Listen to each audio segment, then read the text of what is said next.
Assalamualaikum warahmatullahi wabarakatuh. Perkenalkan, nama saya Cipta Rizkia.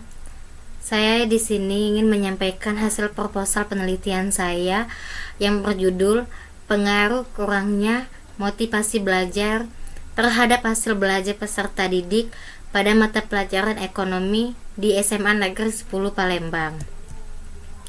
Nah, yang pertama itu bab 1, pendahuluan.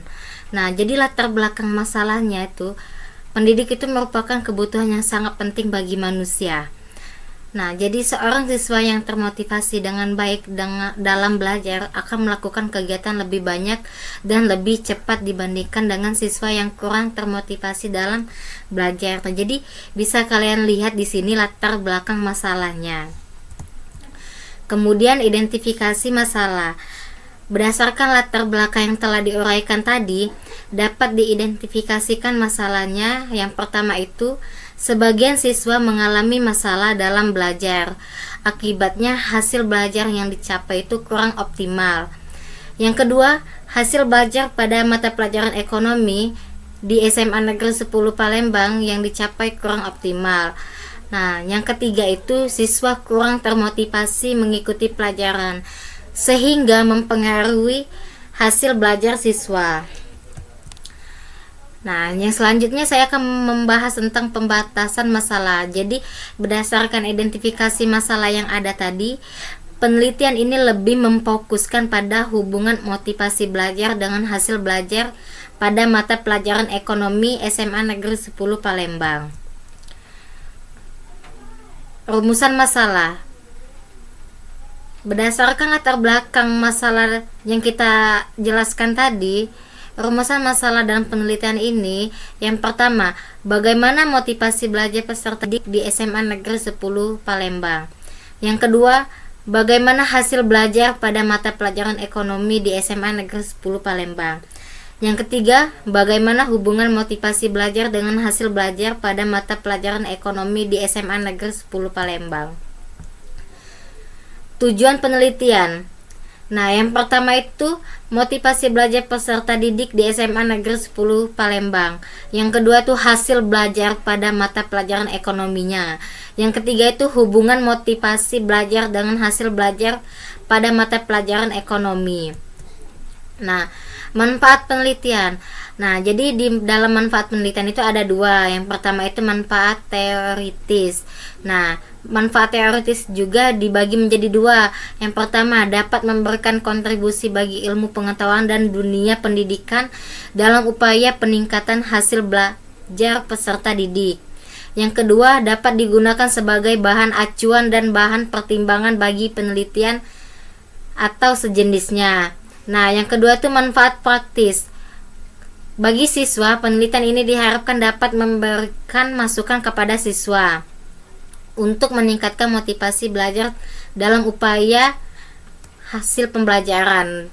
Nah, bagi SMA Negeri 10 Palembang sebagai bahan pertimbangan dan masukan dalam melakukan pembelajaran dan memberikan sumbangan informasi dalam usaha meningkatkan hasil belajar siswa. Bab 2, tinjauan pustaka.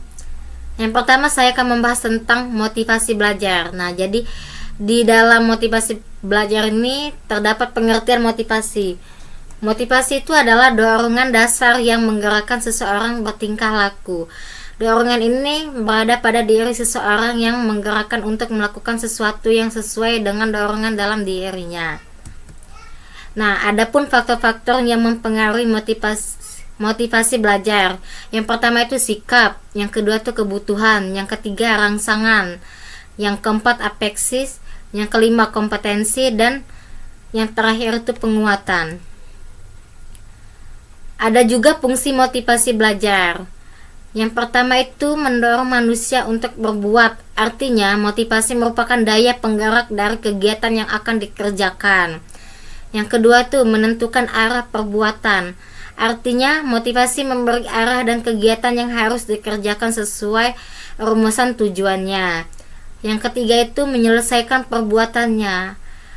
Yang artinya motivasi menentukan perbuatan apa yang harus dikerjakan yang serasi guna mencapai tujuan dengan menyisihkan perbuatan yang tidak bermanfaat bagi.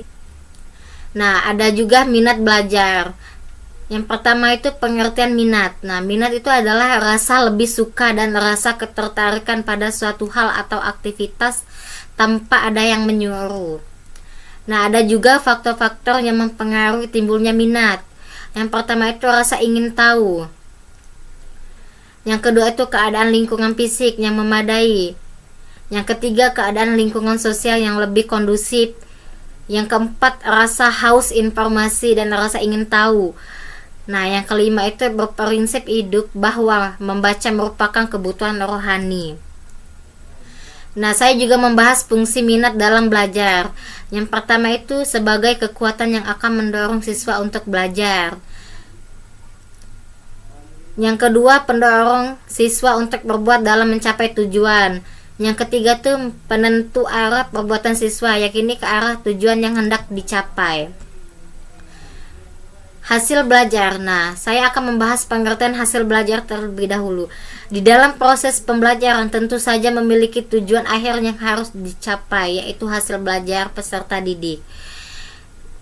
Supriyono mengemukakan bahwa hasil belajar merupakan perubahan perilaku secara keseluruhan, bukan hanya salah satu aspek potensi kemanusiaan saja.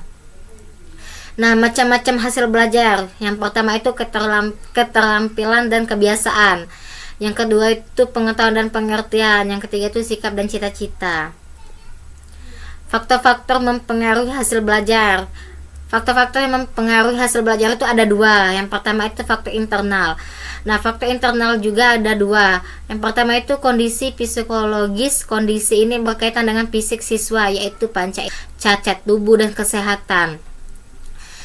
Nah, yang kedua itu kondisi psikologis. Kondisi ini yang mempengaruhi proses dan hasil belajar antara lain meliputi inteligensi, kecerdasan, bakat, motivasi, kemampuan kognitif. Nah, yang kedua itu faktor eksternal. Di dalam faktor eksternal itu terdapat tiga. Yang pertama itu faktor yang datang dari sekolah yang meliputi interaksi guru dengan muridnya. Yang kedua itu faktor yang datang dari masyarakat yang meliputi media massa, teman bergaul, dan lingkungan hidup. Yang ketiga itu faktor yang datang dari keluarga. Nah, faktor yang datang dari keluarga ini meliputi cara mendidik, suasana rumah, pengertian orang tua, kondisi ekonomi, dan latar belakang kebudayaan. Mata pelajaran ekonomi. Jadi mata pelajaran ekonomi ini merupakan salah satu mata pelajaran yang terdapat dalam lingkup ilmu sosial dan yang saya bahas sekarang di proposal penelitian saya. Nah, penelitian saya itu hanya itu motivasi belajar siswa mempunyai pengaruh yang signifikan terhadap belajar peserta didik. Yang kedua tuh HO, tidak mempunyai pengaruh yang signifikan terhadap hasil belajar peserta didik. Nah, penelitian yang relevan itu ada 10.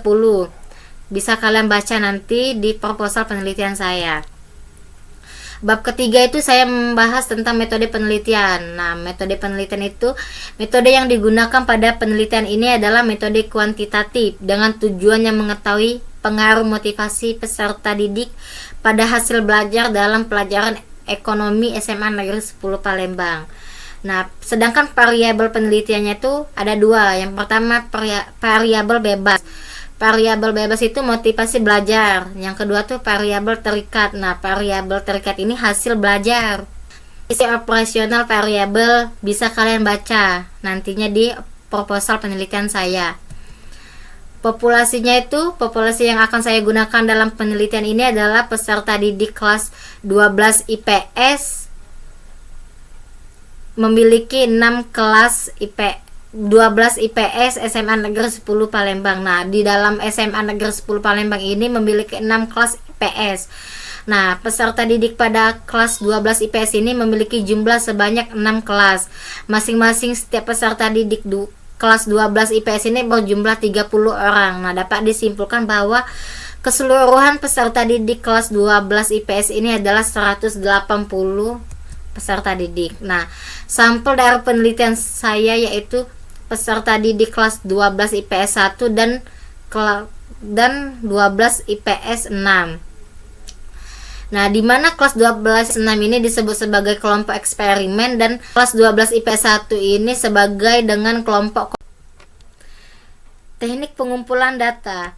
Yang pertama itu kuesioner. Nah, metode kuesioner ini merupakan teknik pengumpulan data yang dilakukan dengan cara memberi beberapa pertanyaan kepada responden untuk dijawab.